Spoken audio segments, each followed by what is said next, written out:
Bienvenidos una vez más. Estamos en nuestro taller de seguridad en redes inalámbricas. Yo soy Marco González y vamos a entrar en materia. Eh, ¿Cuáles son los riesgos que nos motivan a hablar acerca de seguridad en redes inalámbricas? ¿Por qué hablar de estas cosas? Bueno, para empezar, la naturaleza misma de las redes inalámbricas hace que eh, se salgan de nuestras instalaciones. La señal se escapa inevitablemente de nuestra casa, atraviesa las paredes, atraviesa los muros de la oficina. Eh, es posible encontrar que llega hasta el estacionamiento o a la oficina de enfrente de nosotros o a la casa de junto.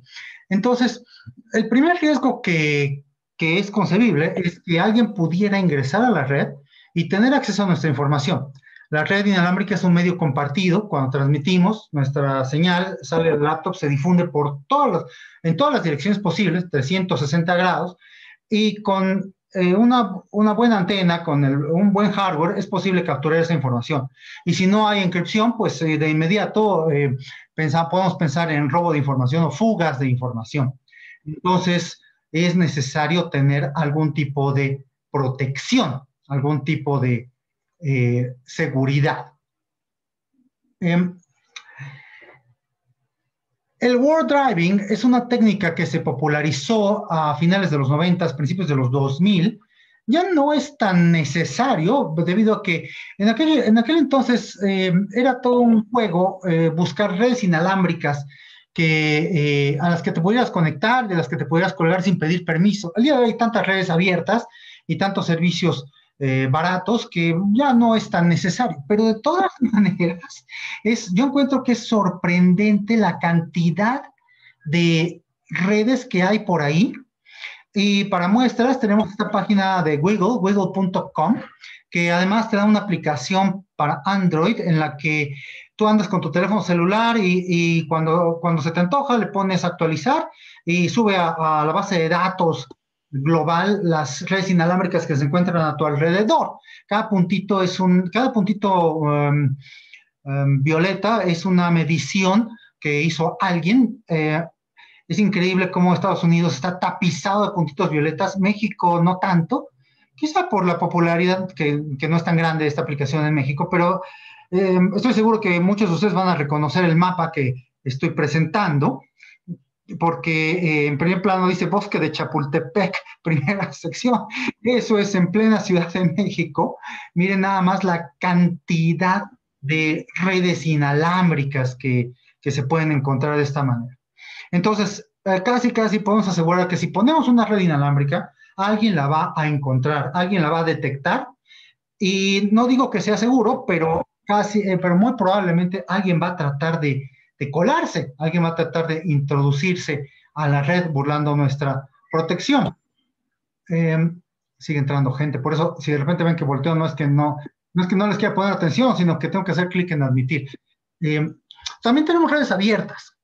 El día de hoy servicios Wi-Fi públicos en restaurantes, en hoteles, aeropuertos, en las mismas calles de la ciudad, en el metro de la Ciudad de México, en donde tú simplemente abres una página de web, das tus datos, te registras, o a veces el servicio viene amarrado a la contratación de otro servicio, como por ejemplo el servicio de televisión por cable o el servicio de internet doméstico. Usualmente no tienen encripción, pero te da un servicio muy práctico porque puedes utilizarlo en cualquier lugar donde tú te encuentres.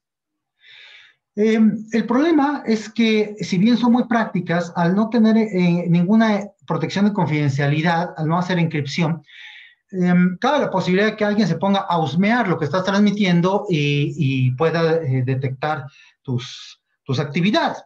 Otra preocupación es cuando te diste de alta en estos servicios, tuviste que llenar un formulario con tus datos personales.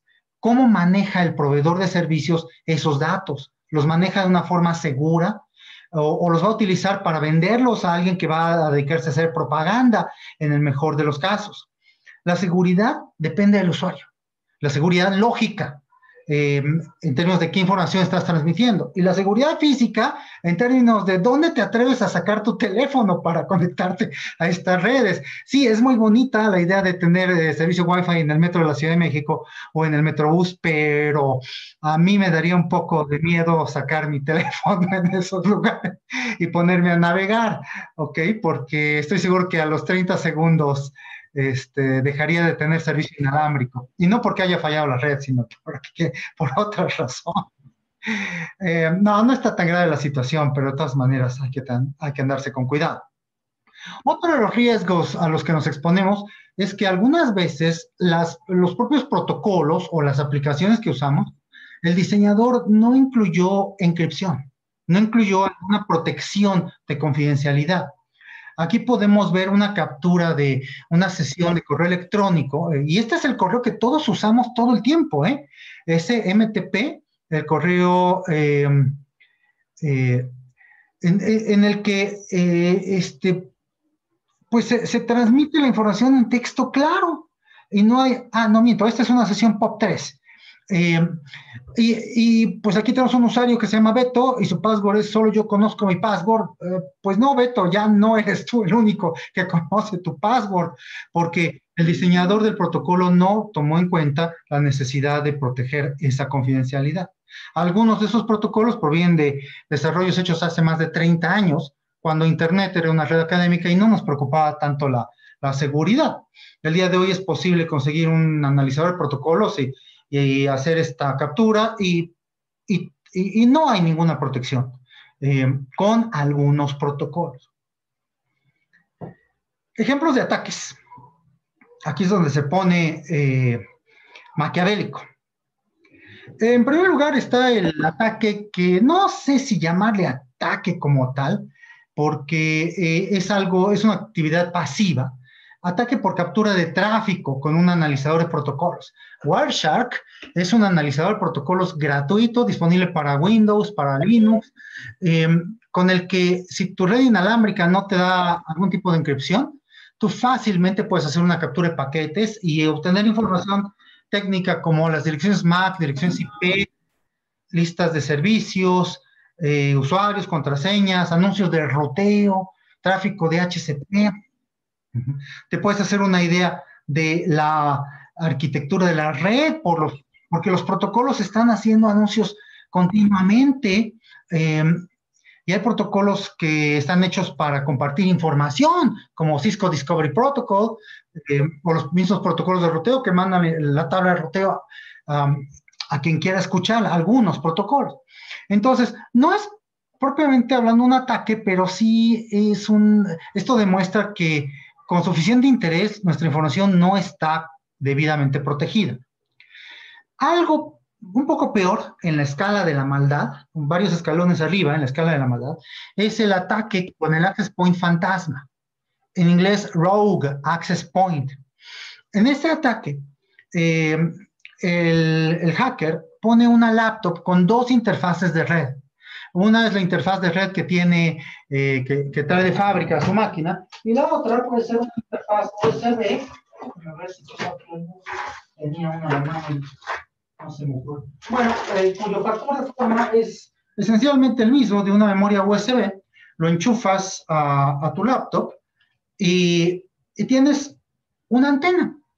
Con el software correcto, si tienes una instalación de Linux en tu máquina, con un software como Host AP o Wi-Fi Pumpkin, puedes simular que esta antena es un access point. Y aquí viene lo peor. Como tu laptop está más cerca de los usuarios que posiblemente el access point legítimo, entonces tu señal tiene mejor calidad, mejor intensidad, y es altamente probable que los equipos inalámbricos de tus víctimas prefieran asociarse con esa antena fantasma, con ese access point fantasma. Ahora, Host AP incluye servicios de router, incluye servicios para hacer captura de tráfico, le puedes instalar Wireshark a tu instalación de Linux sin mayor problema y puedes empezar a capturar toda la información de los usuarios que se te antojen. Piensa en esto cuando te conectes a la red de un café internet, de un restaurante, pero también podría suceder podría hacerse desde el estacionamiento de la oficina o desde la calle. Eh, Esto de que tu laptop se conecte con el access point que tiene mejor señal, parece buena idea, pero si no hay una autentificación de la antena con la que te estás asociando, entonces podrías caer en las manos de algún atacante malévolo.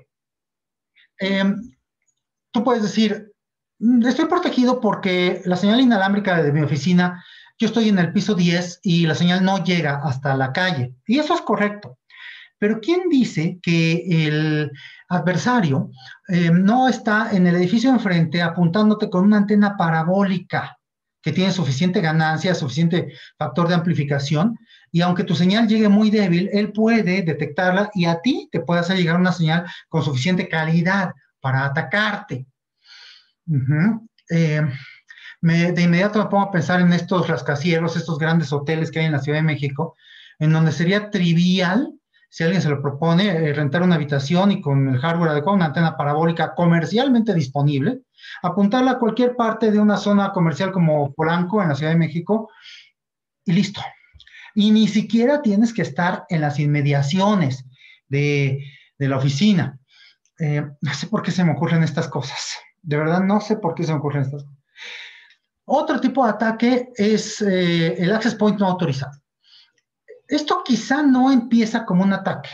Esto puede ser simplemente un síntoma de que la infraestructura de tu red no es suficiente para lo que quieren hacer los usuarios. Hay veces que los usuarios tienen necesidades y el área de informática, el área de sistemas no es capaz de cubrirlas.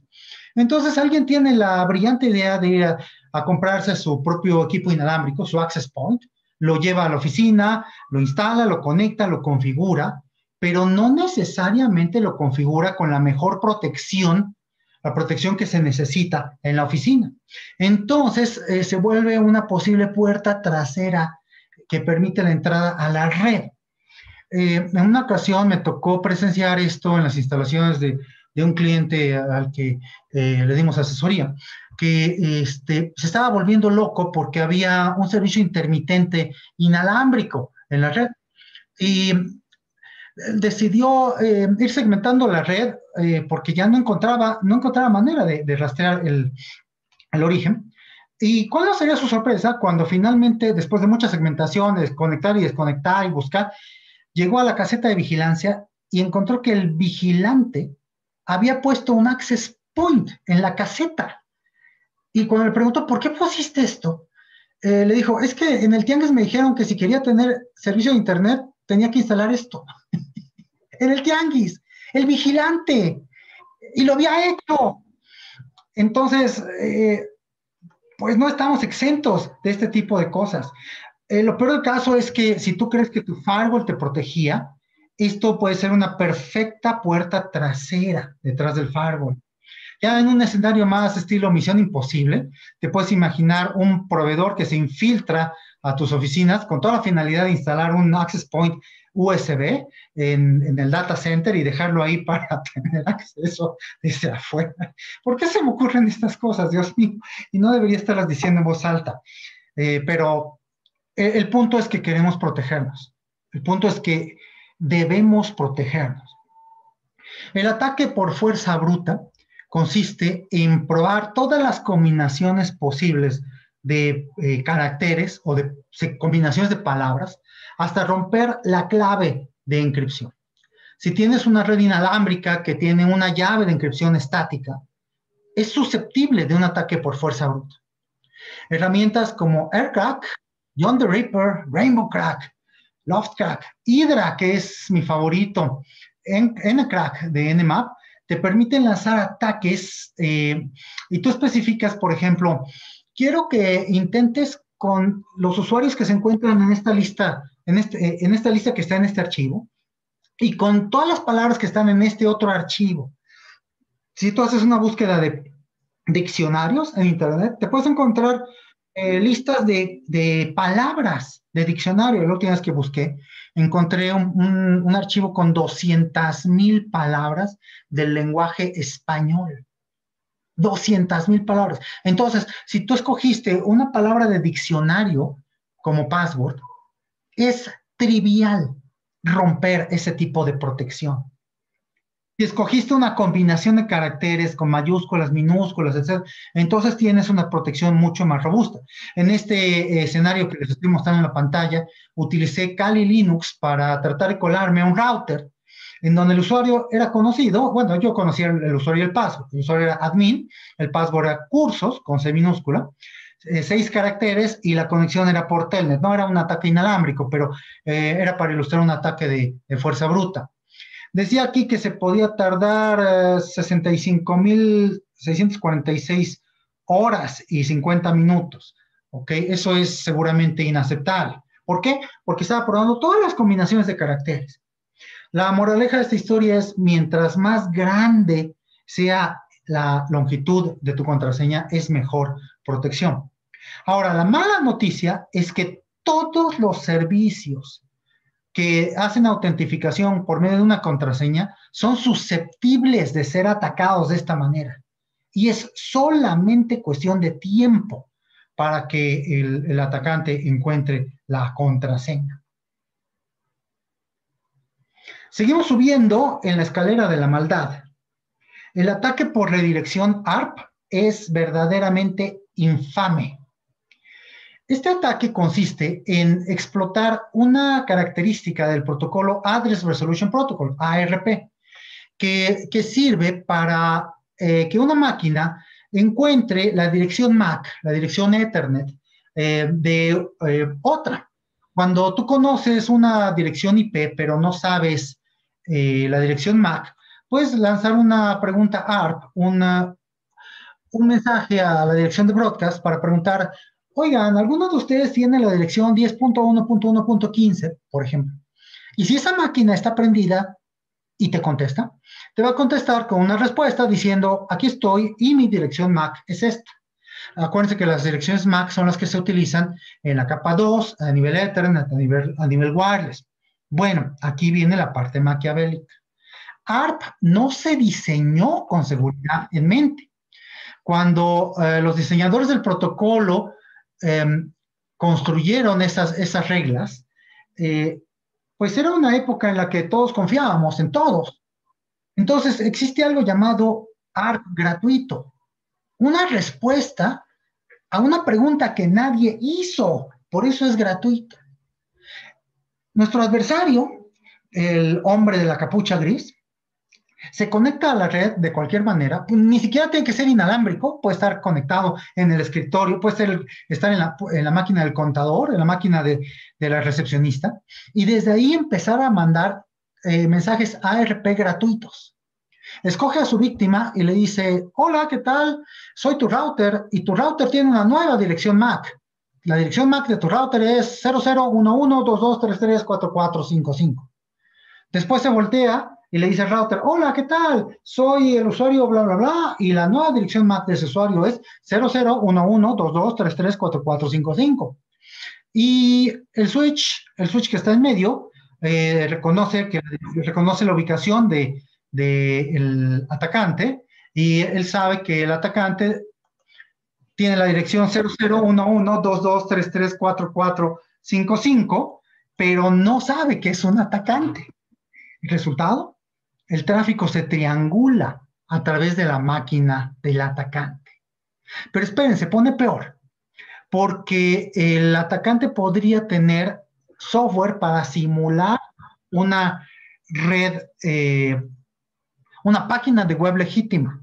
El atacante podría tener software para generar certificados digitales, podría hacer encripción, podría estar encriptando comunicaciones, y la víctima piensa que tiene comunicaciones cifradas, cuando en realidad el atacante las está descifrando, se está enterando y las está retransmitiendo al banco, al portal de Hacienda, a la línea aérea, a donde quiera que se esté comunicando su víctima.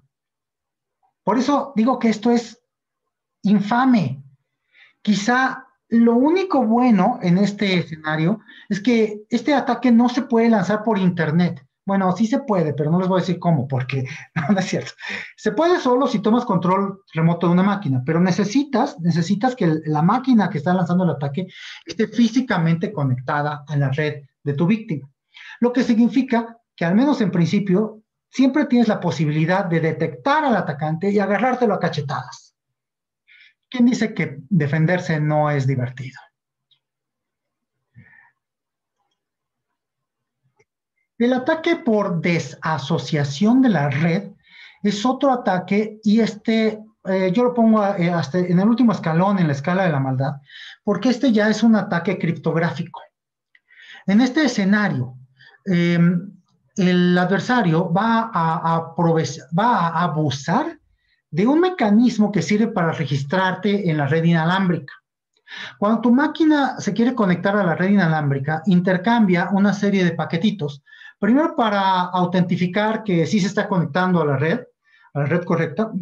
Se llama autentificación, pero no es autentificación del usuario, es más autentificación de la red. Y luego le va a decir al access point, por favor, registra mi dirección MAC. Bueno, sin embargo, existen tramas de control para hacer todo esto. Y una posible trama de control consiste en un mensaje que debería usarse muy rara vez, porque sirve para decirle a la otra persona que corte la conexión. Como cuando estábamos en primaria y jugábamos el juego de corta, las paras. Le decimos eso a nuestra víctima, o le decimos eso al access point, y los dos van a pensar que la red, van a pensar que fue la otra persona la que inició la desconexión. Se van a desconectar, pero obviamente, como Windows es muy persistente y Android y iPhone tratan de darte un buen servicio, se van a tratar de conectar de inmediato. Al reconectarse, resulta que incluso si tienes la protección WPA2, las tramas de control no se encriptan. Y el atacante puede estar husmeando esas tramas de control. Con suficiente número de tramas de control que capture, él puede lanzar un ataque criptográfico y deducir la llave de encripción. Y esto sí es estremecedor, porque quiere decir que tú puedes creer que tienes una tecnología que te da suficiente protección. Hola Luis Alfonso, ¿qué tal? Y en realidad no. ¿Cómo te darías cuenta de esto? Te darías cuenta porque tu red inalámbrica funciona muy mal. Te darías cuenta porque te desconectas continuamente.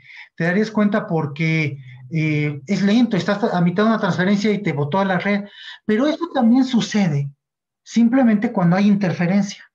Cuando hay muchas redes inalámbricas en las inmediaciones, cuando hay ruido, por ejemplo, de un horno de microondas o de un teléfono inalámbrico en las inmediaciones, entonces puede ser que tengas esos síntomas y no estés bajo ataque, así como puede ser que sí.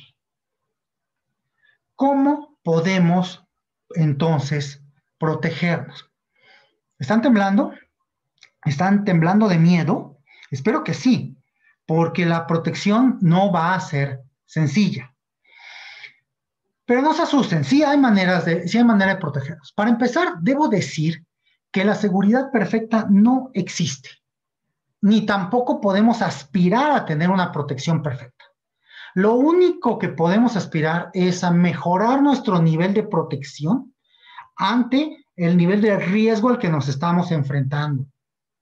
Ok, pero esto tampoco es algo nuevo. En la vida real, tú sales a la calle y pues hay riesgos, ¿no? Siempre hay riesgos. Pero eso no quiere decir que vivas con miedo de salir a la calle. Ahora que estamos en pandemia, sales a la calle y te pones tu cubrebocas y ya, te lavas las manos y usas tu mascarilla o tus gogles, pero nada más, ¿ok?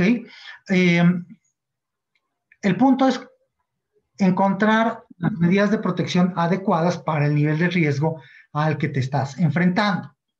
La seguridad informática en general descansa en tres pilares.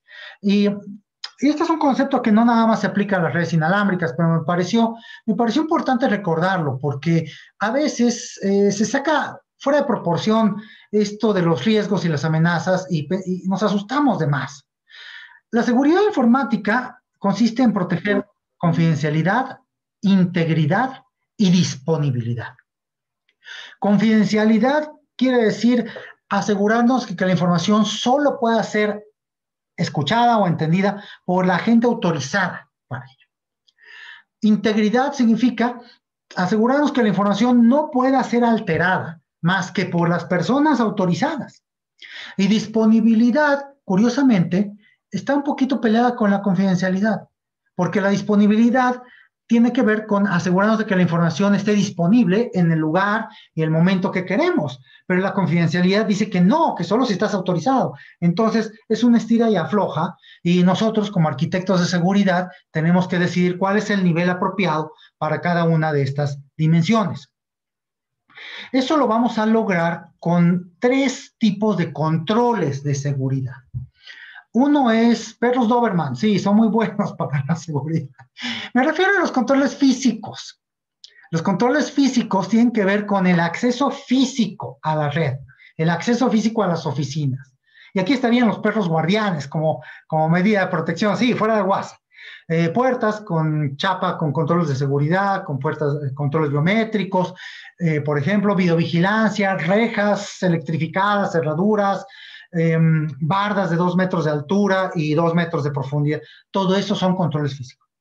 Lo que nosotros consideramos como nuestras tecnologías de seguridad informática, firewalls, hardware, software, todo eso lo podríamos denominar más bien controles lógicos.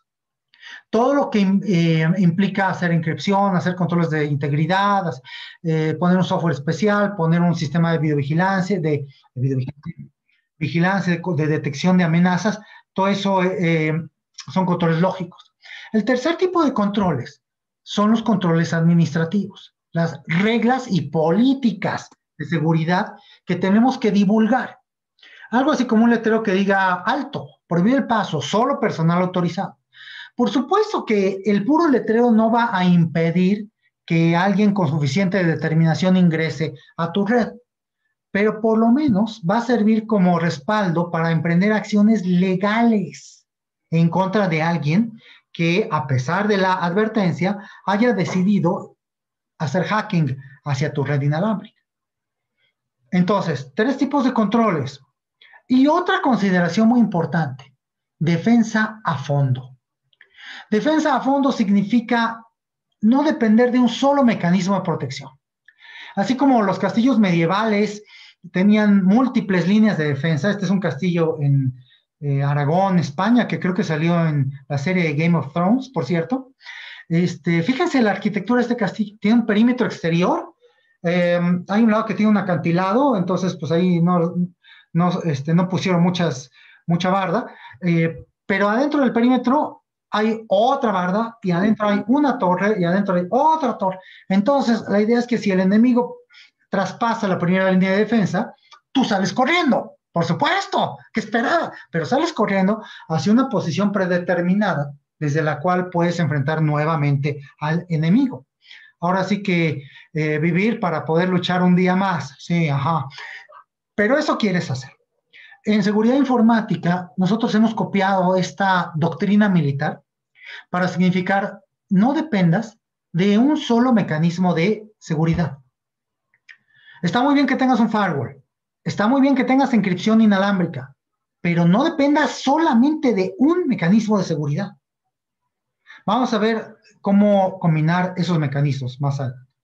Finalmente, el cuarto concepto que quiero traer sobre la mesa es evaluar el riesgo. El riesgo es diferente para cada escenario.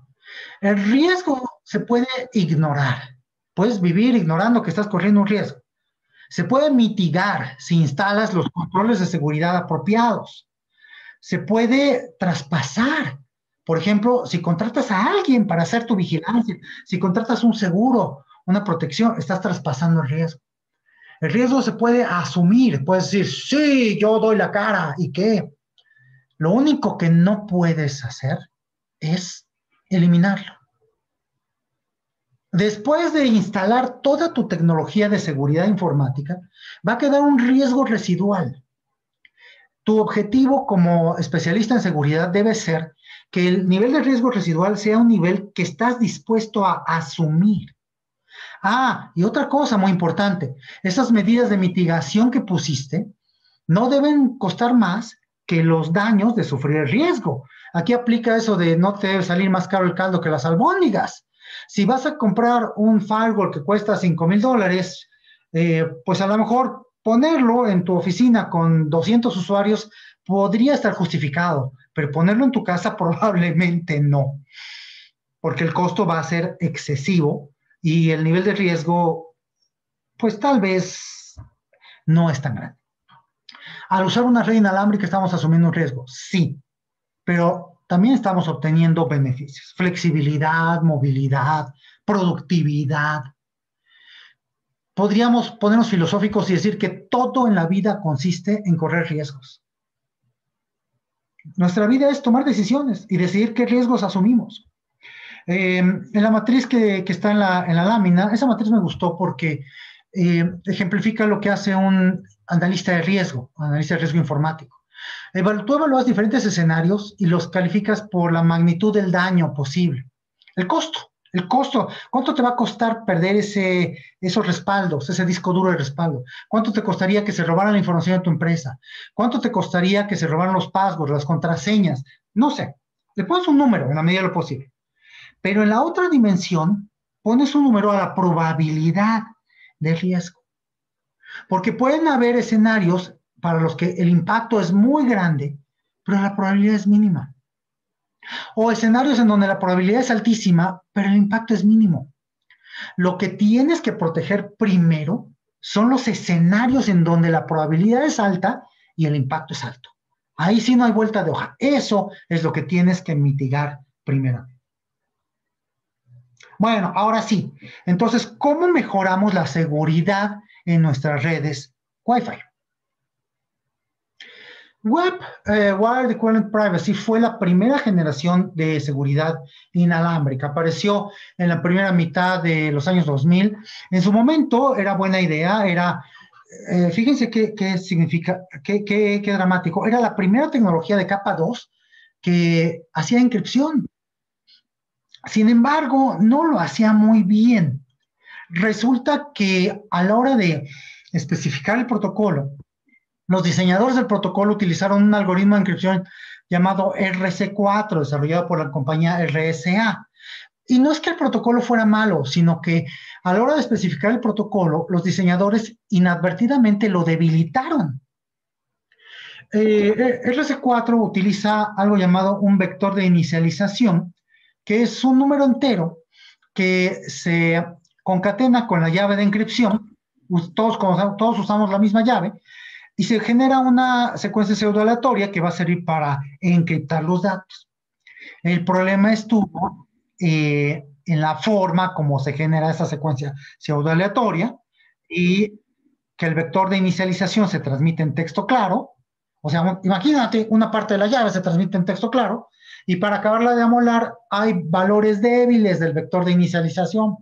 Entonces, si tú tenías suficiente paciencia y te ponías a capturar, no sé, 100,000 paquetes, cosa de 5 minutos, no se crean, no era mucho más difícil. 5, 10, 20 minutos, podías capturar 1 millón de paquetes, lanzar un ataque criptográfico con software gratuito que bajabas de internet y rompías la llave de encripción. EarthNorth fue la primera herramienta que hizo eso, el cocinito con alas, y AirCrack el día de hoy lo puede hacer, y es trivial romper la protección con web. Ya no se recomienda su uso. Por favor, hay cosas mejores. El problema es que en tu red inalámbrica tal vez todavía tengas la opción de configurar esto. Entonces, cuidado, esto ya no es considerado seguro. WPA fue una iniciativa de la Alianza Wi-Fi, desarrollado por Cisco, impulsado por la Alianza Wi-Fi. Consistía en usar web, pero con un mecanismo para ir rotando las llaves periódicamente, cada 5 minutos o cada 10, o el tiempo que tú quisieras. TKIP se llamaba este mecanismo, Turnaround Key Integrity Protocol. Con TKIP, la idea era que tú no le dabas tiempo al atacante para hacer esa captura de paquetes y romper la encripción. O si podías romper la encripción, para entonces ya era muy tarde, ya habías cambiado la llave. De todas maneras, fue solo cosa de tiempo para que aparecieran herramientas, recetas de cocina para romper WPA. Y además, WPA no era un estándar del IEEE. Fue un punto de acuerdo de la industria, sí, pero no era un estándar de un organismo oficial de estándares. Tuvimos que esperarnos a la aparición de WPA2 en el estándar 802.11i del IEEE, y eso vino a mejorar muchísimo la protección inalámbrica. WPA2 es lo mínimo que deberías estar usando el día de hoy. WPA ya tampoco es recomendable utilizar en este momento. El día de hoy tu red inalámbrica probablemente usa WPA2. Si tienes una red doméstica, también muy probablemente estés utilizando una modalidad de WPA2 llamada modo Pre-Shared Key, modo personal, PSK. El modo Pre-Shared Key consiste en que configuras la misma llave de encripción en todas partes. En tu laptop, en tu smartphone, en tu tablet, en los N dispositivos que tienes en tu casa. Funciona, ¿ok? Y seguramente te has acordado de cuando estabas haciendo eso para darle acceso a la red a alguien, a tu casa. No sé el caso de ustedes, pero ¿cómo han cambiado las cosas? El día de ayer recibías visitas, digo, antes de la pandemia, recibías visitas en tu casa, les ofrecías algo de tomar. El día de hoy tienes visitas y lo primero que te piden es la contraseña del Wi-Fi. Pues bien, resulta que este método ya tampoco es considerado seguro, precisamente por los ataques de deautentificación. No es el algoritmo de encripción en sí lo que fue vulnerado, sino el proceso de acceso a la red inalámbrica, lo que se logró vulnerar. Ahora, WPA2 tiene una segunda modalidad que no siempre usamos, se llama modo Enterprise. El modo Enterprise consiste en que vas a basar el acceso en un servidor externo que va a estar teniendo una base de datos con usuarios y contraseñas. Entonces, cuando alguien quiere entrar a la red, tiene que capturar su nombre de usuario y su contraseña. El access point no tiene guardadas esas contraseñas, más bien retransmite a ese servidor de autentificación lo que tú le digas, y lo hace por medio de un protocolo como Radius o TACACS, y el servidor de autentificación es el que toma la decisión de dejarte pasar o no. Si se acuerdan cómo nos conectábamos a la red inalámbrica en los campus del TEC, lo hacíamos de esta manera. El TEC tiene precisamente este tipo de infraestructura, ¿ok? Y esto es infinitamente más seguro, porque en este escenario cada quien tiene una llave de encripción diferente. No solo eso, bueno, cada quien se autentifica de manera diferente. Cada quien tiene una llave de encripción diferente y además la llave está rotando automáticamente. Entonces, este método no ha sido roto todavía. El algoritmo de encripción que usa WPA2 es el Advanced Encryption Standard, que se publicó en noviembre del 2001. Este año cumple 20 años con nosotros, es una eternidad. Y sin embargo, hasta el presente momento no ha sido roto. Lo más que se ha logrado es pruebas de concepto para demostrar la debilidad de ciertas versiones bajo ciertas condiciones, pero no hay un ataque práctico sobre AES. Entonces, tenemos la mejor encripción comercialmente disponible, y con el método Enterprise vas a tener un método de autentificación el más robusto de la industria. El problema, necesitas este servidor. Necesitas un equipo, primeramente, que tus access points sean compatibles con modo Enterprise, con el modo Enterprise de WPA2. Y necesitas tener este servidor en alguna parte de la red. Y necesitas ponerte a crear cuentas para cada uno de los usuarios. Y entonces, si vas a poner esto en tu empresa y tienes 100, 200, 500 usuarios, se justifica. Pero si quieres poner esto en tu casa para tus 4 o 5 usuarios, como que está sobrado. Y además cuesta más. Y además, si falla, ya veo a tu hermanito diciéndote, no hay internet. Y ya te veo tratando de diagnosticarlo. WPA3 es el siguiente intento de la alianza Wi-Fi por mejorar la protección inalámbrica. sigue siendo basado en AES, eh, e incorpora algunos estándares del IEEE como 802.11W y 802.11S. La primera innovación, o digamos la mayor innovación que trae este método es la protección de las tramas de control. Esas tramas que se utilizaban en el intercambio de paquetes que mostré hace rato, cuando haces la autentificación, cuando ingresas a la red inalámbrica por primera vez, esas tramas, hasta el método anterior, WPA2, no están encriptadas. En WPA3, ahora sí. Y eso significa que esto es insensible a ataques de diccionario. Es, eh, es increíble, es un beneficio increíblemente grande para un cambio tan pequeño. También introduce algo llamado SAE, Simultaneous Authentication of Equals, autentificación mutua del access point hacia el cliente y del cliente hacia el access point. Yo me voy a identificar contigo, como cuando entrabas al campus del TEC y mostraras tu credencial, pero ahora es como si el vigilante al entrar al campus también te tuviera que enseñar su credencial para que tú supieras que estabas entrando al campus correcto. Ok, eso en la vida real no sucede, o no debería suceder. Ok, si te llegó a suceder, tienes problemas más graves de lo que estamos hablando. Pero en una red inalámbrica sí podría suceder, porque el gemelo malévolo, ¿se acuerdan? El access point fantasma podría anunciarse como si fuera la red del TEC. ¿Y cómo sabes que te estás conectando con un access point legítimo, que de verdad está conectado a la red de tu oficina o a la red de tu escuela? Eh, entonces, eh, en WPA3 tú te identificas ante la red, pero la red también se identifica hacia ti.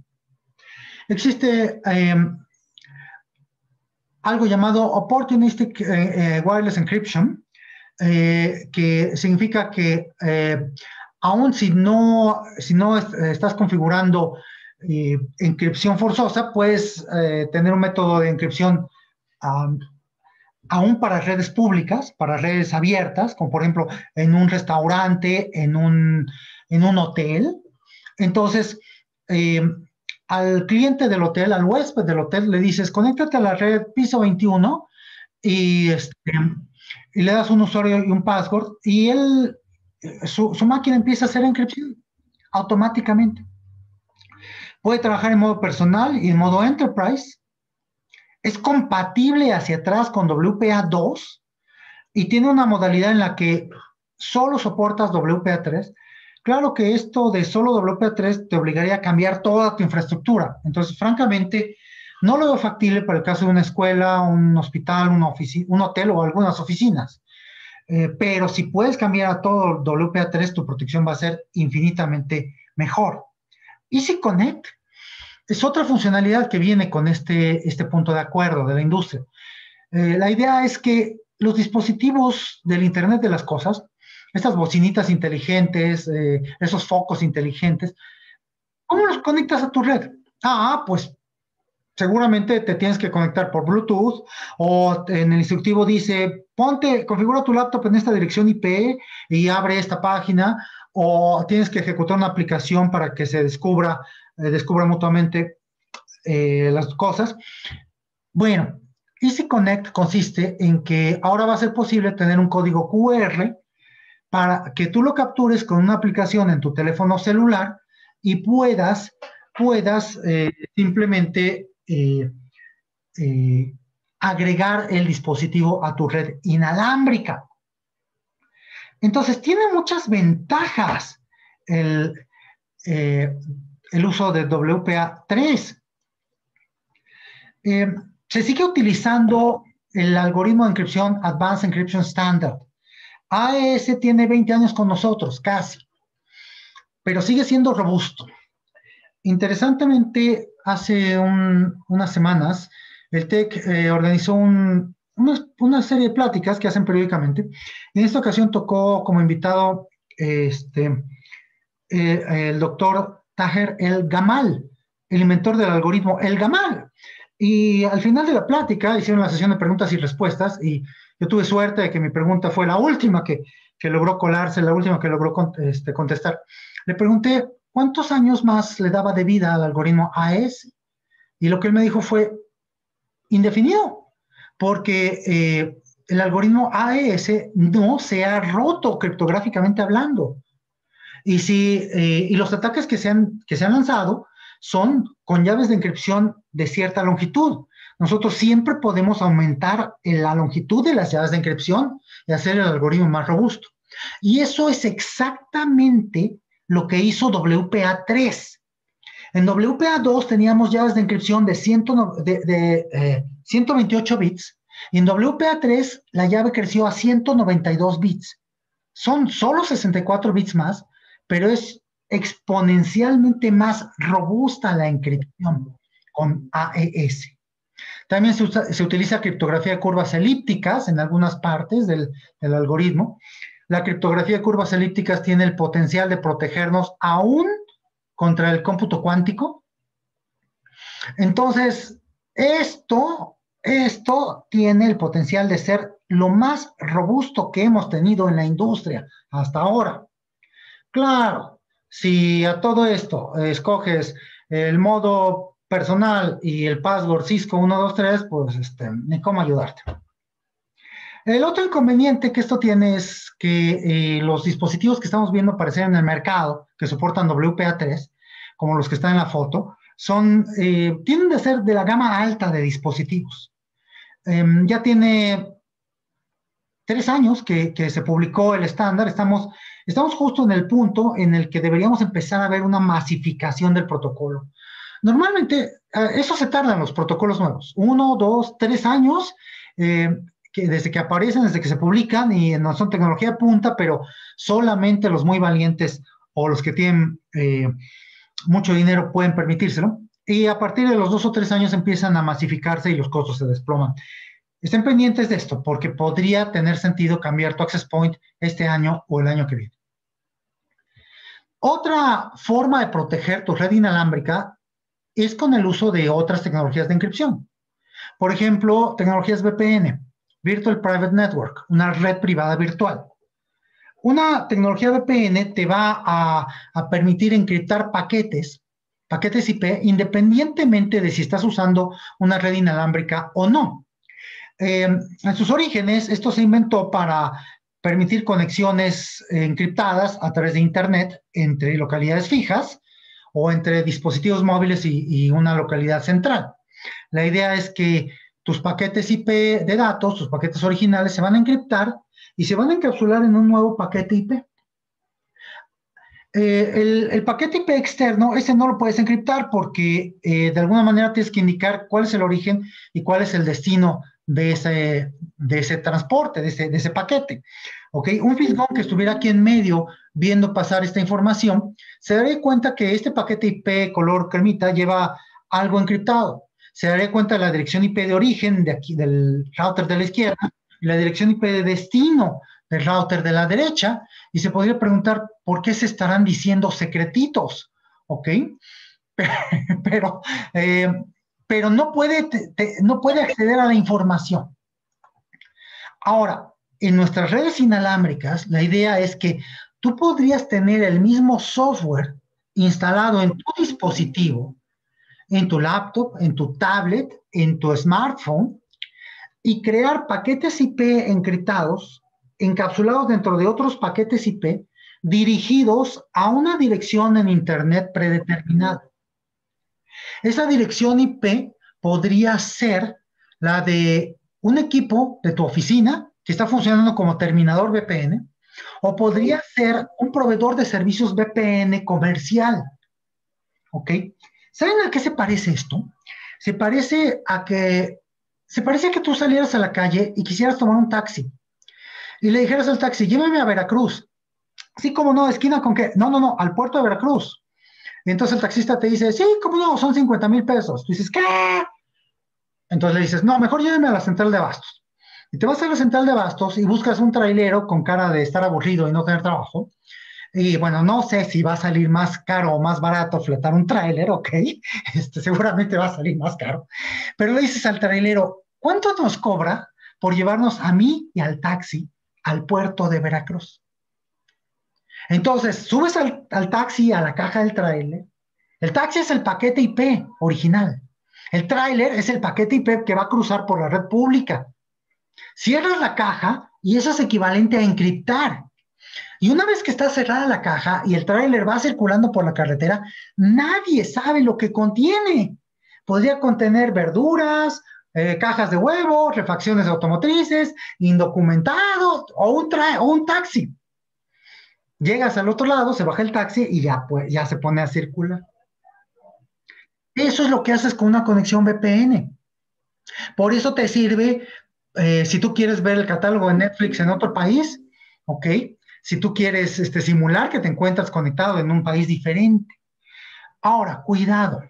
Cuidado porque hay proveedores comerciales VPN que podrían darte un servicio muy barato o incluso gratuito, pero a cambio de darte muy poca protección. No me refiero a la encripción a través de Internet. A través de Internet no tienes problema. Usas la encripción más robusta, usas protocolos como IPsec, TLS. Puedes utilizar otra vez el algoritmo de encripción AES, el Advanced Encryption Standard, y tener lo mejor de lo mejor en encripción. Pero ¿qué pasa cuando tus paquetes llegan al otro lado del túnel? ¿Quién te dice que el proveedor de servicios no es un fisgón y está vigilando exactamente lo que tú estás haciendo? O que si el gobierno del otro país le pide sus bitácoras, el proveedor de servicios no va a estar obligado a dárselas. Entonces, no es una protección total, ¿ok? Si vas a usar una VPN, utiliza siempre un proveedor de confianza. Pero, si no confías en tu red inalámbrica, el uso de cualquier tecnología VPN puede ser buena idea, ¿ok? Entonces, ¿qué cosas sí podemos hacer para protegernos? Quiero mencionar, ya para finalizar y antes de irnos a una sesión de preguntas y respuestas, 10 recomendaciones para mejorar tu seguridad inalámbrica. Punto número 1, mejorar los protocolos inalámbricos. No hay vuelta de hoja, ya estás advertido.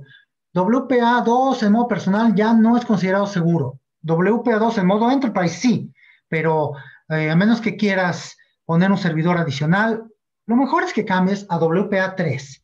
Y si puedes cambiar a WPA3 en modo Enterprise, vas a tener lo mejor de la seguridad inalámbrica. Porque contra eso todavía no hay ataques conocidos. Claro que esto implica renovar tu infraestructura, renovar tal vez los access points, renovar tal vez las 200 o 300 laptops que hay en tu red, los 200 o 300 teléfonos inalámbricos que hay en tu empresa, no lo sé. Entonces va a tener un costo. ¿Se acuerdan? El costo de las medidas de mitigación no debería superar al costo de los daños. ¿Cuánto te cuesta renovar toda la infraestructura Wi-Fi de tu organización versus cuánto es el costo real del daño? ¿Y cuál es la probabilidad de sufrir ese daño? Por eso muchas veces hacemos estos cambios en forma lenta, en forma suave, en forma evolucionaria, en lugar de revolucionaria. Si te vas a quedar con WPA2, una medida muy sencilla que puedes ejecutar es cambiar la contraseña periódicamente. Eso sí, eso implica reconfigurar todos los teléfonos en tu casa, todas las laptops, las tablets, todos los focos inteligentes, todos los apagadores inteligentes, la cafetera inteligente. Hasta la cafetera se conecta al Wi-Fi el día de hoy. Y la verdad que flojera. Entonces, cada cuando lo quieres hacer. Nuevamente, no nos pongamos paranoicos. Depende del nivel de riesgo percibido. O como decía Richard Nixon alguna vez, yo sé que soy paranoico, pero ¿estaré siendo suficientemente paranoico? Es decir, ¿estaré evaluando el riesgo en la medida correcta y reaccionando de acuerdo con el nivel de riesgo? Paso número 2, autentificar usuarios. Si puedes hacerlo, esto mejora dramáticamente la seguridad. No mencioné que existen redes Wi-Fi basadas en controladores inalámbricos, porque me quise enfocar en las medidas de seguridad, las medidas de protección. Pero cuando tienes un controlador inalámbrico, también es trivial agregar la autentificación de usuarios. Y esto mejora muchísimo la seguridad. En redes pequeñas, claro, ya lo dije varias veces, el costo puede ser prohibitivo. Entonces, si tu empresa es una pyme que tiene 10 usuarios, no hagas esto. Si estás pensando hacer eso en tu casa, no lo hagas. Pero si tienes 20, 40, 50 usuarios, entonces probablemente el costo de ese servidor adicional se va a compensar con creces en términos de la protección que te va a dar. Y no tiene que ser algo muy caro, ¿eh? Eh, Existen implementaciones de esto como el servicio Free Radius sobre Linux.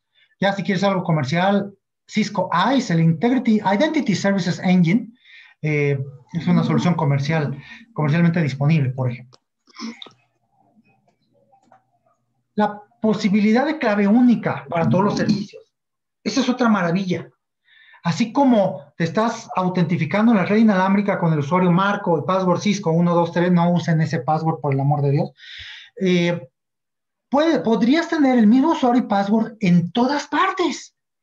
En el servicio de correo institucional, en la conexión VPN, en la conexión de red inalámbrica, en la página de SharePoint, en el directorio activo y hasta en tu computadora de escritorio, el mismo password en todas partes. Claro, si tu password es vulnerado, pues entonces el hacker tiene acceso a todas partes, ¿ok? Pero tan fácil como hacer el cambio en el directorio activo y automáticamente se propaga a todas partes. En los hoteles, por ejemplo, la administración del hotel podría dar de alta un password cuando el huésped se registra y darlo de baja cuando sale y se le cierra el acceso en todas partes, en hospitales, cafeterías, restaurantes, museos. Autentificar usuarios, aun si son redes públicas o redes de comunidad. Paso número 3, y esto no tiene que ver directamente con tecnologías Wi-Fi, usar passwords robustos. Más de 12 caracteres, 12 o más caracteres. De verdad mejora mucho la protección cuando haces esto. Si la contraseña es corta, si tu tecnología no soporta contraseñas largas, entonces la recomendación complementaria es cámbiala con frecuencia. Puedes llegar al extremo de tener que cambiar la contraseña una vez al mes. Eso es molesto, eso es incómodo, pero va a ser todavía más molesto que tus contraseñas sean vulneradas. Combinaciones de mayúsculas, minúsculas, números y signos de puntuación son las contraseñas más robustas que existen. Claro, también son las contraseñas más difíciles de recordar. ¿Quién se va a estar acordando de asterisco gato, Q mayúscula, K mayúscula, A, W, 35, exclamación, menos? Entonces la gente acaba apuntándolas en papelitos. Y parece anécdota, parece historia de terror, pero yo he visto esos papelitos con esas contraseñas pegados en el monitor de máquinas, en hospitales. He visto a los médicos escribir el password de root en la parte de abajo del teclado. Por Dios, y pensar que la seguridad de un hospital se basa en que tengas una bata blanca para poder entrar. Si vas a escribir, no digo que esté mal escribir el password en un papelito, pero si lo vas a escribir en un pedazo de papel, protege ese pedacito de papel de la misma manera como protegerías otros pedacitos de papel con valor monetario. ¿Dónde guardas tu dinero? Bueno, pues ahí deberías guardar tus passwords. No dejarías un billete de 500 pesos en tu escritorio ahí al alcance de cualquier persona que pase, ¿no? Especialmente si estoy yo por las inmediaciones, etc. Pero entonces, ¿por qué sí dejarías tu password en el escritorio?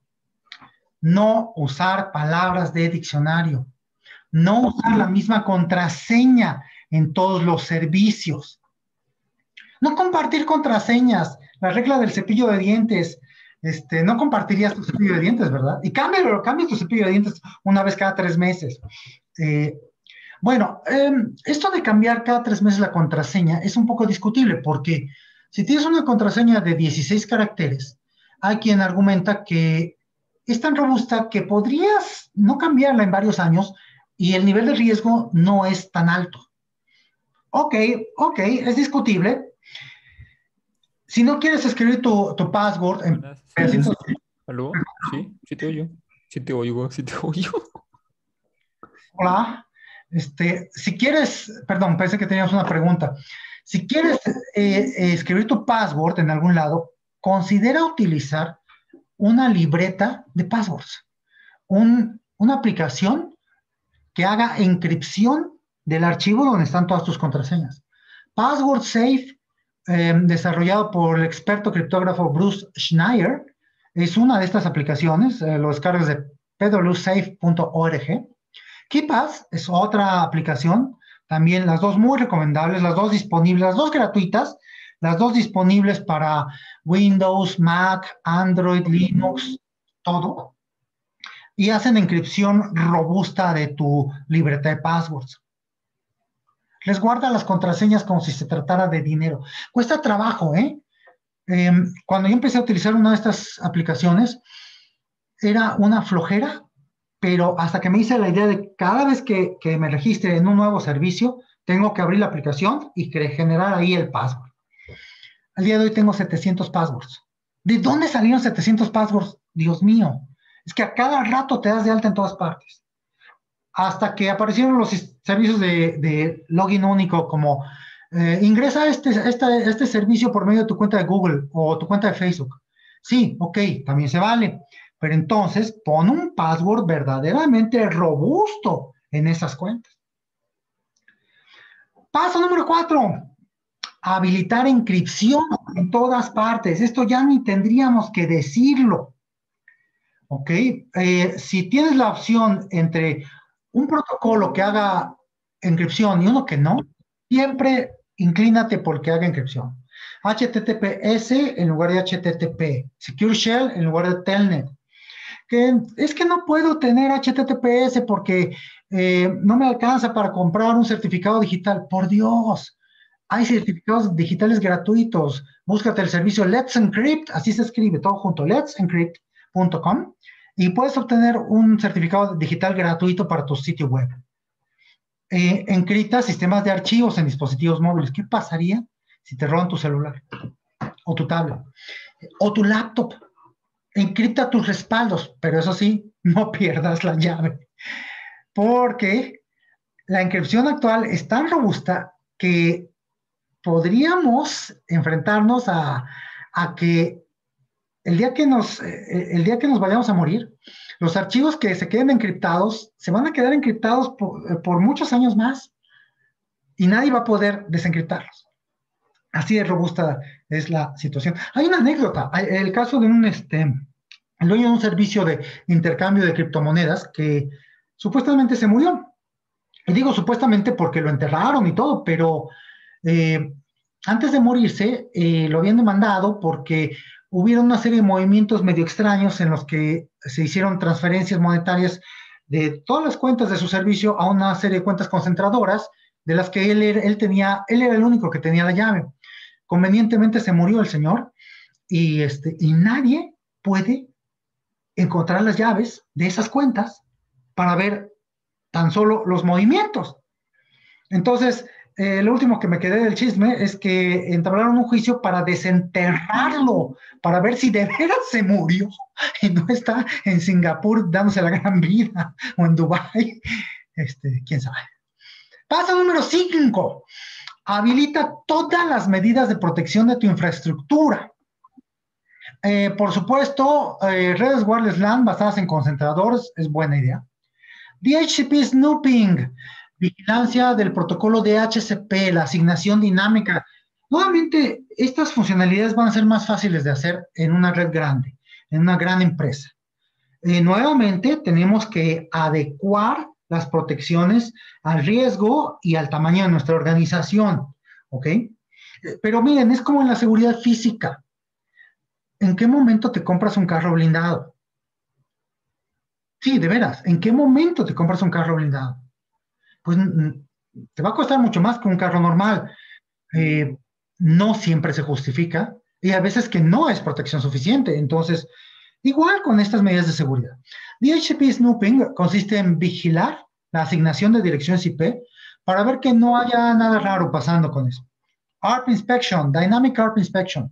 Este servicio vigila que no cambien las direcciones ARP. ¿Se acuerdan del ataque por triangulación con direcciones ARP falsas, con mensajes ARP falsos?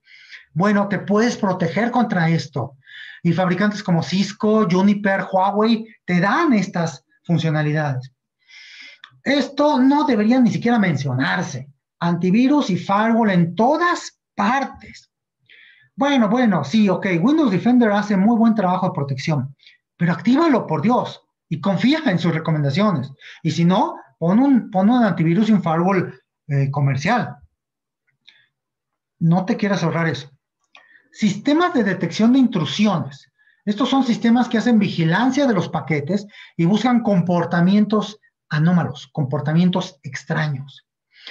En una ocasión, platicando con el administrador de tecnologías de información de la Presidencia de la República, me contaba que lo normal era tener decenas de miles de intentos de ataque diarios.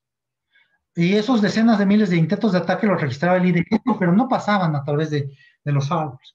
Sin embargo, cuando había cambio de administración, ellos ya sabían que se podían esperar que ese nivel de ataque se multiplicara por 10. Imagínense lo que eso significa. Y la buena noticia es que se daban cuenta y que esos ataques presumiblemente se detenían, pero ¿y qué tal que no? En organizaciones grandes tiene sentido pensar en establecer un centro de operaciones de ciberseguridad para hacer vigilancia de incidentes y reacción ante incidentes de seguridad. La misión de un centro de operaciones de ciberseguridad, un SOC, los que trabajan en el SOC son los soquetes, no es cierto. La misión de un SOC es detectar, mitigar, contener los ataques y restablecer los servicios, así como prevenir que no puedan volver a presentarse esos mismos ataques. Pero eso requiere personal especializado y requiere personal dedicado 24/7 para hacer esa vigilancia.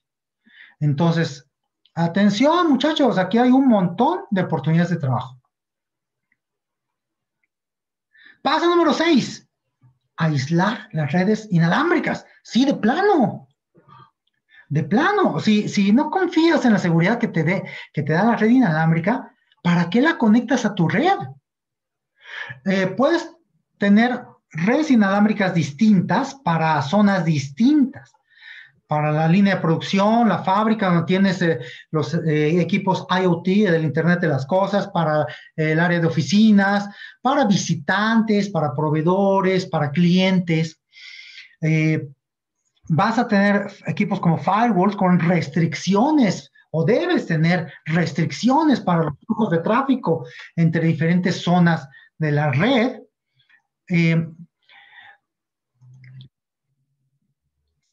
Es muy recomendable que te pongas a pensar en tus políticas de seguridad inalámbrica. ¿Qué comportamientos o qué servicios deben ser permitidos?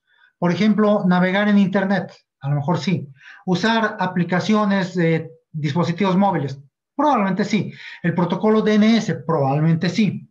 Pero mandar correo, mandar pings, hacer sondeos de puertos, eso seguramente no. ¿Qué debe ser prohibido? Y a lo mejor vas a querer tener una política default. ¿Cuál debe ser el comportamiento de la red para todos los escenarios no contemplados en las políticas anteriores? Y casi me atrevo a recomendarte que tu política default debe ser prohibir todo, excepto lo que sabes que no te hace daño.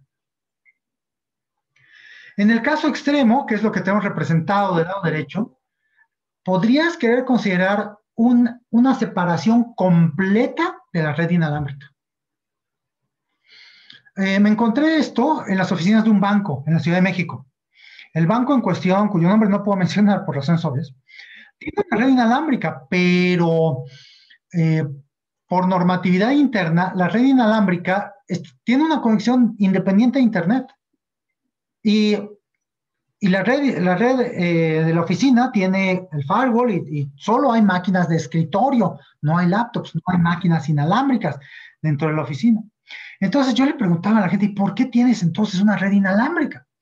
Me decían, pues es que no podemos ignorar que la gente trae sus teléfonos a la oficina, trae sus smartphones, sus tablets y les sirven para hacer algunas cosas útiles para la empresa. Pero al mismo tiempo no queremos tener la posibilidad de que haya malware que se instale en esos dispositivos y una vez conectado a la red de la oficina se ponga a explorar qué hay por ahí. Entonces, esencialmente les estamos dando el servicio como si estuvieran en su casa, como si estuvieran haciendo home office y se conectan a Internet, se conectan a la oficina a través de Internet con todas las restricciones que tienen al hacer home office. Puede funcionar, ¿ok? Me parece una medida extrema, pero lo he visto en más de un lugar. Porque también he visto la política, otra vez en un banco diferente, que decía que estaba prohibido en aquel entonces usar redes inalámbricas en la oficina. Entonces, lo que hacía la gente era, se salía en horas de oficina, se cruzaba la calle y se iba al restaurante de enfrente para poder usar internet en horas de oficina. Entonces, más que proteger la seguridad, lo que estabas haciendo era ponerle el pie a la gente para impedir que hiciera su trabajo. Las redes inalámbricas son útiles, son casi una necesidad el día de hoy. Paso número 7, vigilancia proactiva en la red. Proactivo es lo contrario de reactivo.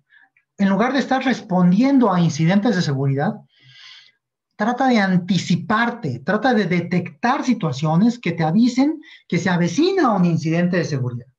Los sistemas de detección de intrusiones, los IDS, son fantásticos para esto. Ahora, es un poco discutible la inteligencia que puedan tener, pero hay sistemas muy sofisticados que tienen reglas que se actualizan todos los días, como los antivirus, pero pensando en el tráfico de la red. Entonces, tú instalas un apartito de estos por, no sé, 5,000, 10,000, 15,000 dólares. No es cierto. Depende. Hay para todos los precios y para todos los gustos y para todos los presupuestos. Y vas a pedirle que genere alertas cuando detecte ciertos tipos de comportamientos. No solamente en la red inalámbrica. Podrías tenerlo en la red inalámbrica, pero sobre todo una vez que el atacante ya cruzó la red inalámbrica y está tratando de explorar la red organizacional. Me salté un paso importante. También puedes usar a tu infraestructura inalámbrica para detectar redes inalámbricas que tienen cobertura dentro de nuestras instalaciones. Tú sabes que instalaste 15 access point en tu edificio. Tú sabes las direcciones MAC de los access point en tu edificio. Entonces, ¿por qué hay 16 redes? ¿O por qué hay 17 access point enlistados cuando haces un sondeo de redes inalámbricas? ¡Haz vigilancia! Y nuevamente, si tienes una red inalámbrica basada en controladores, tu infraestructura de controladores puede ayudarte a automatizar esa vigilancia y a detectar access point irregulares. Sondeo y descubrimiento de máquinas conectadas. Puedes tener aplicaciones que automáticamente, continuamente están mandando sondeos de ping para ver las direcciones IP que hay en tu red. Déjenme mostrarles una aplicación de ese tipo, porque hay soluciones sumamente baratas, incluso gratuitas. ¿Dónde está el mouse? Aquí está. Ay, pero ahora mi consola. Perdón. Ay. ¿Quién sabe por qué no aparece la barra de navegación? Aquí está. Thing es una aplicación de este tipo, gratuita. Tiene dos modalidades. Modalidad de servicio gratuito y servicio de pago. Y también puedes comprar un aparatito, un appliance, que está basado en Linux, se instala en tu red y se pone a mandar pings y descubre que descubre todas las direcciones IP que hay activas en tu red, en tu casa. Puedes descargar el software gratuito y usarlo en tu casa para darte cuenta si el vecino se está conectando a tu red. O puedes tener algo como esto, no digo que necesariamente esto, puedes tener algo como esto para hacer la vigilancia de tu red organizacional. Y luego se lleva uno unas sorpresas. En el caso de la casa de ustedes, dice aquí que en este momento hay 19 dispositivos conectados. Dios mío, 19, ¿de dónde salieron tantos dispositivos? Si somos 4 personas en la casa, de 57 que ha descubierto históricamente. Bueno, espero que no esté el vecino colgándose por ahí, sin mi conocimiento. Déjenme regresar a la lámina donde estábamos. Pero eso es vigilancia proactiva. Estar un paso antes de los adversarios.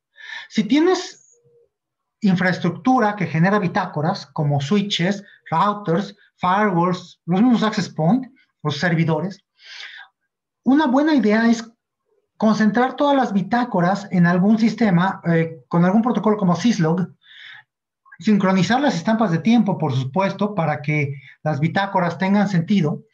Y te puedes encontrar aplicaciones como Splunk, así se escribe, S-P-L-U-N-K, Splunk, que es un motor de búsqueda para las bitácoras. Splunk te permite hacer búsqueda de secuencias de caracteres y comportamientos fuera de línea. Te permite saber si ese usuario que se conectó a las 3 de la mañana a la red inalámbrica coincidió con esa reconfiguración del servidor a las 3:15 de la mañana, más o menos. Entonces, las bitácoras encierran un tesoro de información. Aprovéchalas, úsalas para hacer la vigilancia de tu red. Paso número 8, desconfiar de las redes abiertas. No digo que no las uses, úsalas, pero con precaución. Una red abierta es una red que no tiene encripción, a veces no tiene autentificación, ni siquiera te conectas y ya. A veces la autentificación viene porque abres una página de web y pones tu usuario y tu password. Son redes semipúblicas. Es conveniente asumir que vas a encontrarte con malware en esta red. Ahora que estamos en pandemia, pues no andarías sin tu cubrebocas en medio de una multitud, ¿verdad? Porque puede haber alguien infectado. Entonces, ¿por qué sí te conectarías a una red en donde puede haber una máquina infectada? Asume que hay un riesgo y la mascarilla digital es tu antivirus y tu firewall personal. ¿Qué tan convenientes son los firewalls en los smartphones? Es otra discusión. Yo no iría tan lejos, pero sí tendría cuidado de usar la red inalámbrica solamente si la aplicación hace su propia encripción. Si te vas a conectar a una página de web, asegúrate que utilice HTTPS. Utiliza un servicio VPN. Okay, ya hablamos un poquito de servicios VPN y voy a volver a hablar de esto en la siguiente lámina. No usarlas para transmitir información sensible o confidencial. La banca electrónica o aplicaciones que manejan información crítica para la organización, es mejor abstenerte de hacer eso en redes abiertas. De hecho, para la banca electrónica, hay una medida de seguridad muy, muy fácil de usar, muy sencilla y ridículamente simple.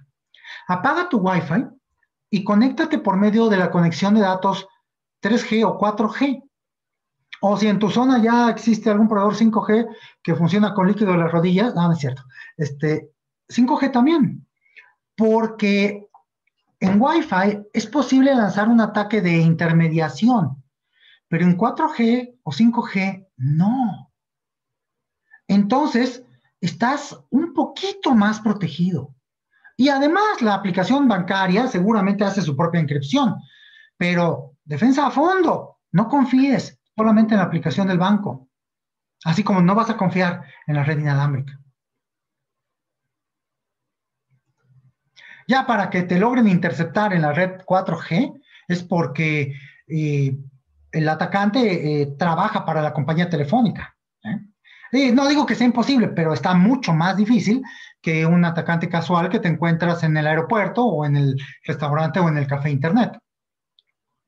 Paso número 9. 9 de 10, ya vamos a terminar. Solo usar servicios VPN de confianza. No le darías tus datos, no le darías tu dinero a guardar a cualquier persona, ¿verdad? Entonces, ¿por qué sí le das tus datos a cualquier servicio VPN? Asegúrate de la reputación del proveedor. Puede tratarse de un equipo que puso tu empresa para darte ese servicio. Ok, en eso sí puedes confiar, digo, tanto como puedes confiar en tu empresa. Pero si quieres usar un proveedor comercial, busca opiniones sobre ese proveedor en Internet. Busca saber qué se dice, casos legales en los que se ha visto envuelto, cuál ha sido su política, o cuál es su política en caso de uso ilegal, cuáles son sus políticas de uso aceptable de servicio, etcétera. No repetir contraseñas entre este y otros proveedores.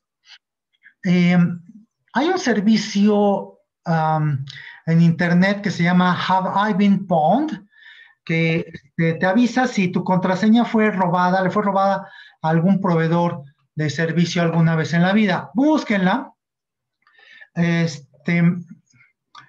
Yo lo hice alguna vez y me fui de espaldas.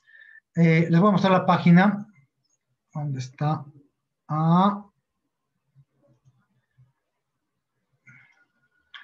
Se llama Have I Been Pwned? Y sí, es un servicio seguro. Digo, si desconfías de estas cosas, haces bien, ¿eh? No le des tu información a cualquier página que diga que te va a ayudar a mejorar tu seguridad. Pero esta no, esta es razonablemente seguro. Le pones aquí tu correo electrónico. Ay.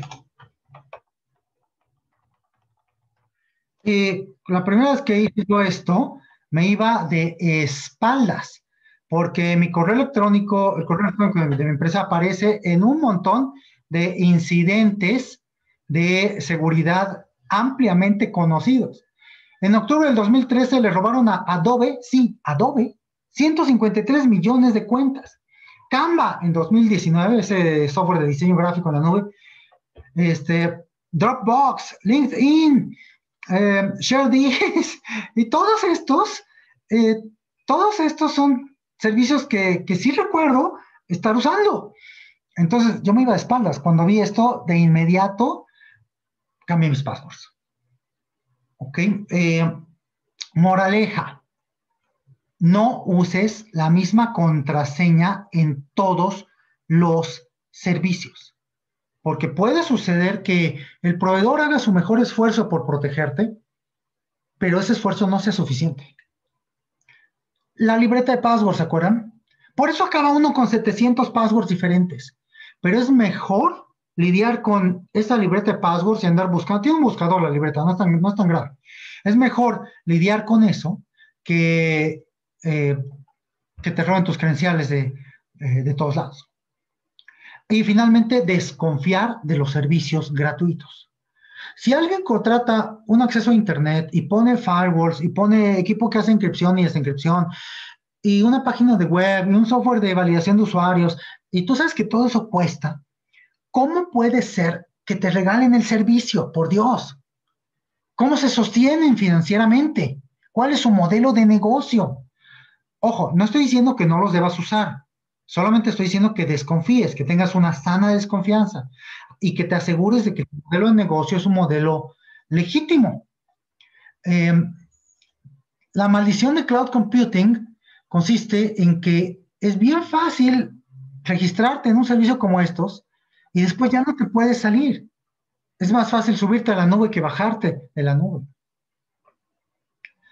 Paso número 10 y último, usar el sentido común, que quizá es el menos común de los sentidos. No conectarse a redes Wi-Fi desconocidas. Por Dios, si estás en el aeropuerto y te encuentras que la red del aeropuerto cuesta $10 la hora y de repente hay una red Wi-Fi gratuito, por Dios, sentido común. ¿Cómo va a ofrecer a alguien Wi-Fi gratuito si el vecino de enfrente está cobrando $10 la hora? Analizar y reaccionar a las advertencias del software, advertencias de tu hardware. Por ejemplo, si abres una página y te sale que el certificado no es válido, cuidado, porque ese podría ser el síntoma de un ataque de intermediación. De hecho, esa sería la única advertencia que tuvieras de que había alguien interceptando tus datos. Me viene a la mente, me viene a la mente cantidad de historias de la vida real, de ataques de intermediación. Pero estoy viendo la hora y prefiero no dedicar mucho tiempo a esto. El punto es que esto existe, esto sucede. Y si tú eres como yo y le dices sí a todo, bueno, no, yo no le digo que sí a todo.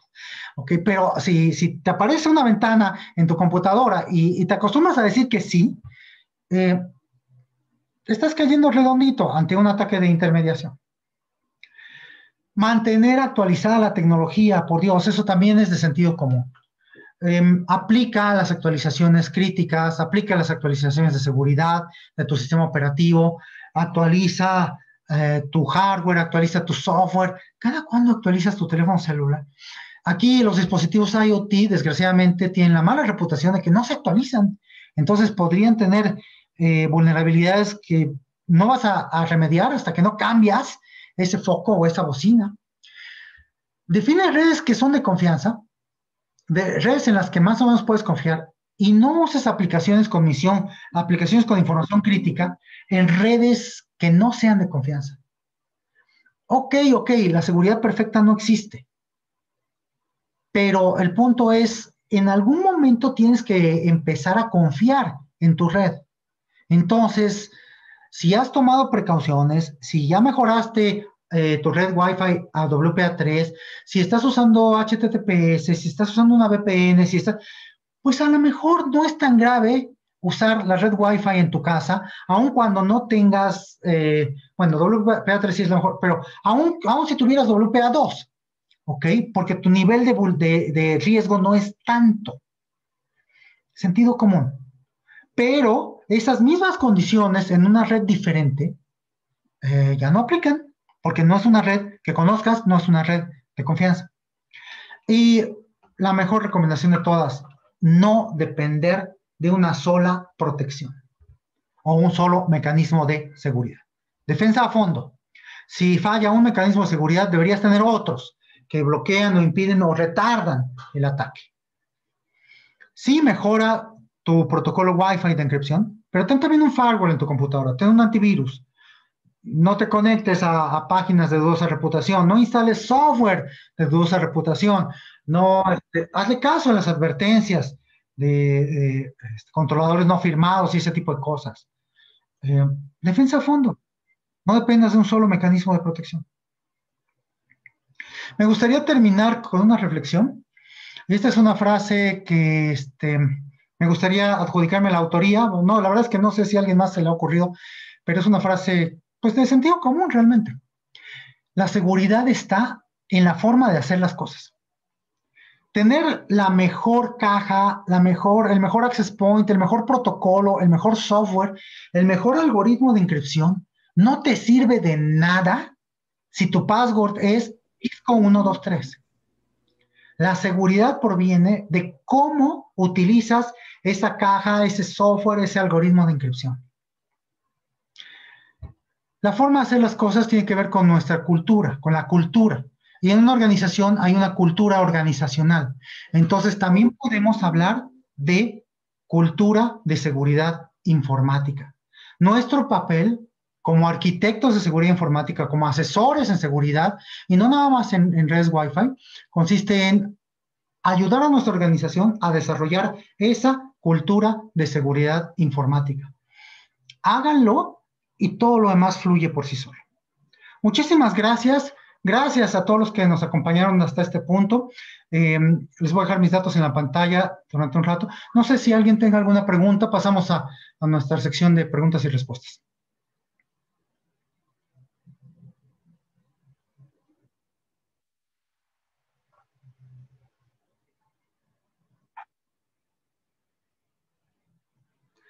Tenemos algunas preguntas en el chat.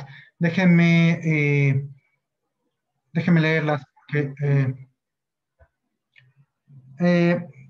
Nos pregunta Anthony, ¿hay algún programa que permite saber si está siendo invadido? Sí, un IDS, un sistema de detección de intrusos. Si estás pensando en software, el sistema IDS por excelencia es SNORT, SNORT, eh, IDS de código abierto, gratuito, propiedad de Cisco Systems, por cierto. Dylan Antonio tiene la mano alzada. Adelante, Dylan. ¿Quieres decir algo? ¿Quieres preguntar algo?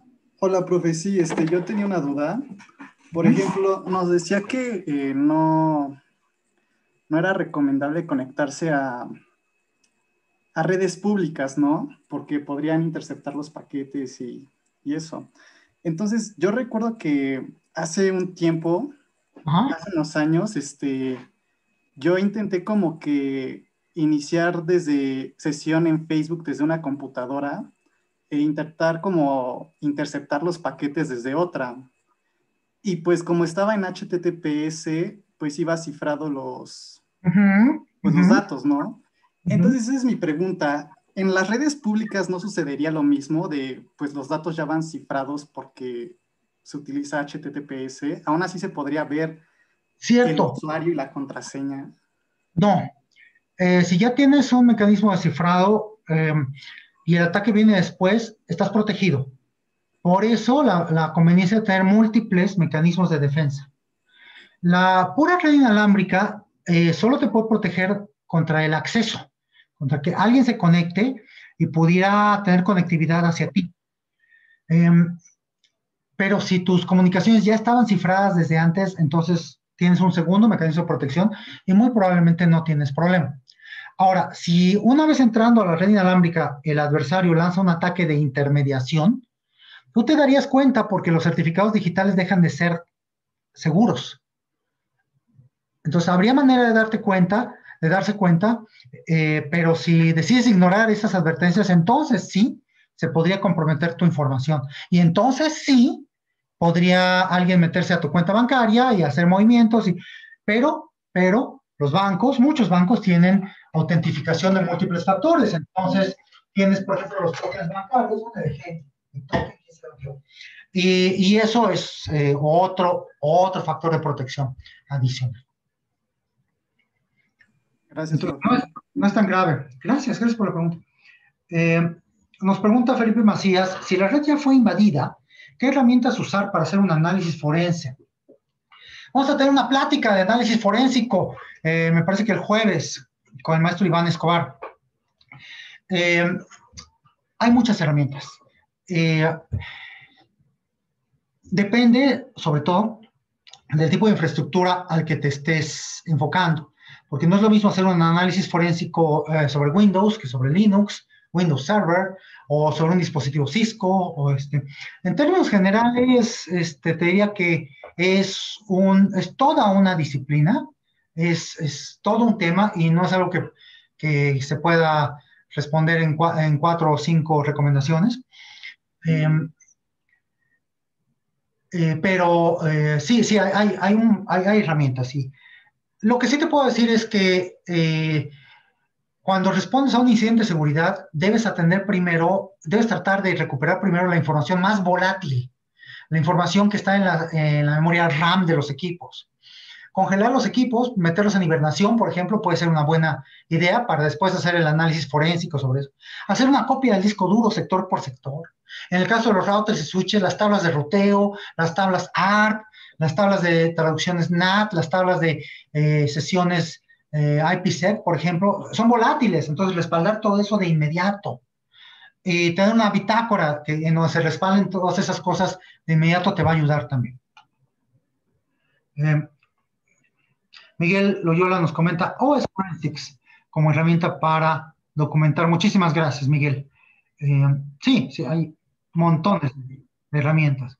También me parece muy apropiado otro comentario de Miguel que dice para VPN respecto a servicios VPN de confianza. En soluciones empresariales, dice Miguel, te sugiero un partner que te dé una appliance, un equipo, en arrendamiento con su licenciamiento completo para mantener la vigencia del licenciamiento y asesoramiento de expertos. Y ahí nos recomienda a alguien, Miguel. Este, No conozco la empresa a la que hace referencia Miguel, pero coincido con su recomendación. Si no tienes el know-how o no tienes a los expertos en tu empresa, entonces búscate un partner, búscate un proveedor que sí los tenga y en quien puedas confiar. Eh, Excelente recomendación, muchísimas gracias. Buenas tardes, Marco. Eh, Miguel Oyola.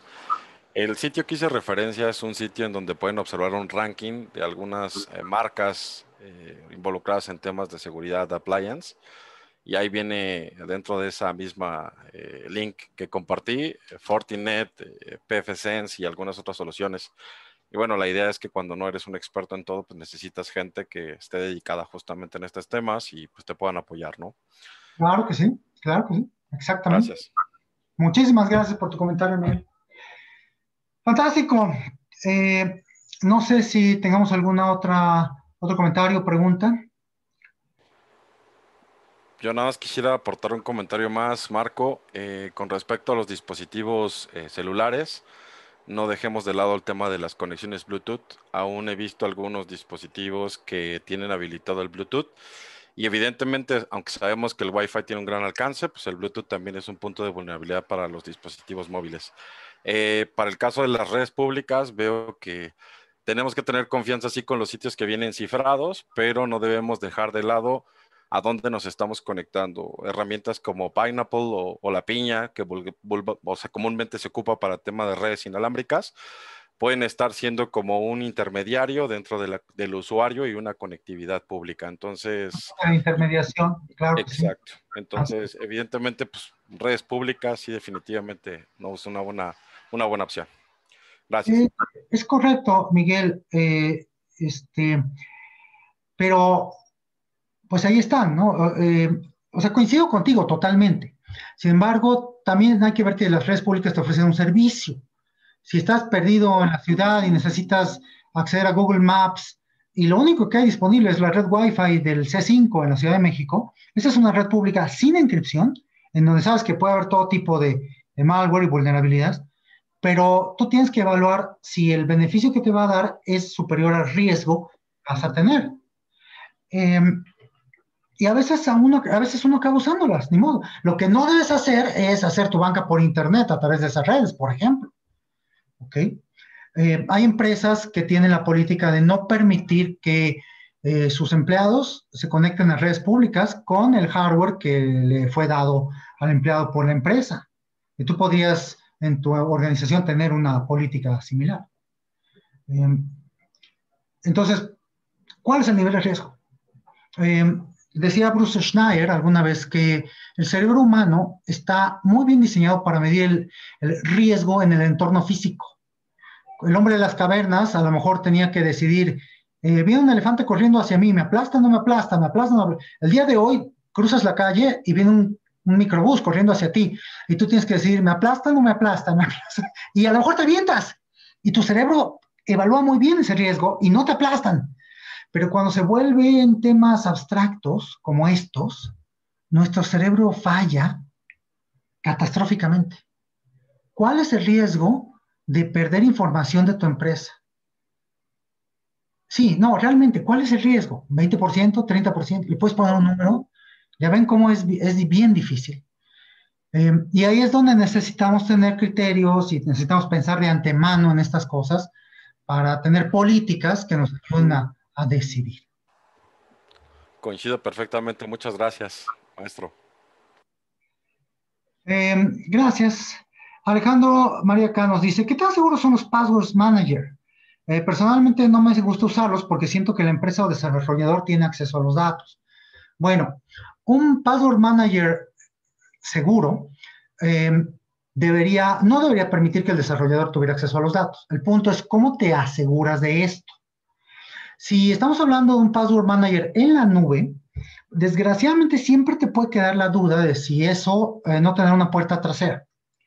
Pero si la libreta de passwords está en tu máquina, en tu laptop, y esa libreta está encriptada, o la documentación dice que está encriptada con tal o cual algoritmo de encripción, entonces puedes tener una seguridad razonable. Nuevamente, nunca va a existir una seguridad perfecta. pero lo que quieres es un nivel de seguridad aceptable. Me viene a la mente la película de Russell Crowe que acaban de poner en Netflix, por cierto, Gladiador. La primera escena de Gladiador está el general romano diciéndole a los otros generales, adelanten las catapultas, 20 metros, y uno de los generales protesta, le dice, pero mi general, si hacemos eso, el riesgo, y lo interrumpe el primer general, el riesgo va a ser aceptable. A eso nos dedicamos. Esa debe ser nuestra forma de pensar. ¿Cuál es el nivel de riesgo aceptable para nuestra organización? No podemos ni queremos tener una seguridad perfecta, pero sí debemos aspirar a una seguridad aceptable.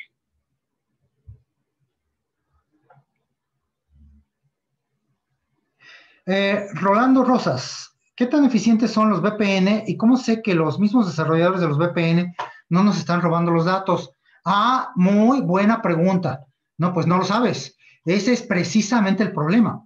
Si tu proveedor VPN no es de confianza o tiene un modelo gratuito, desconfía, porque su modelo de negocio podría ser precisamente robar datos tuyos. No digo la información que estés mandando, pero sí tu cuenta de correo, tus hábitos de navegación, para vendérselos a alguien como Facebook o a alguien como Google y que te bombardeen con propaganda. Entonces, pues sí se podrían estar robando datos. Es más, se me ocurre que un servicio maquiavélico, VPN, podría ser un proveedor VPN operado por el FBI, nomás para ver para qué lo usan todos los que se inscriben. ¿Por qué no? Y no digo que debas desconfiar del FBI, pero ese sería un ejemplo de alguien que está interesado en husmear tus datos, y los míos, y los de todos. ¿Ok? Entonces sí es muy, muy importante definir si tu proveedor VPN es de confianza. Yo casi diría que solamente cuando tu empresa instaló el servicio VPN podemos decir que es de confianza. Los proxies abiertos del gobierno de Estados Unidos, dice Huerta Facio. Ay, no puedo ver tu nombre, perdón. Pues sí podría ser, pero ya también estamos cayendo en la paranoia, ¿no? Y ¿cuál es el nivel de paranoia saludable? Ese es el punto. Y a partir de qué momento nos tenemos que tomar medicinas para quitarnos esa paranoia. Ok, tampoco queremos llegar a ese extremo. A ver, ¿qué más? Ay, perdón.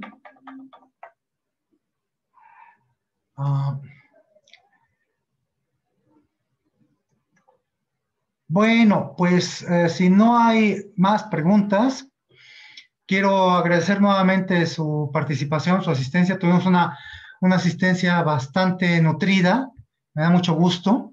Espero que estas recomendaciones, esos comentarios sean de beneficio para ustedes y por lo menos nos dejen pensando. La seguridad es un tema, es un campo que está continuamente en evolución.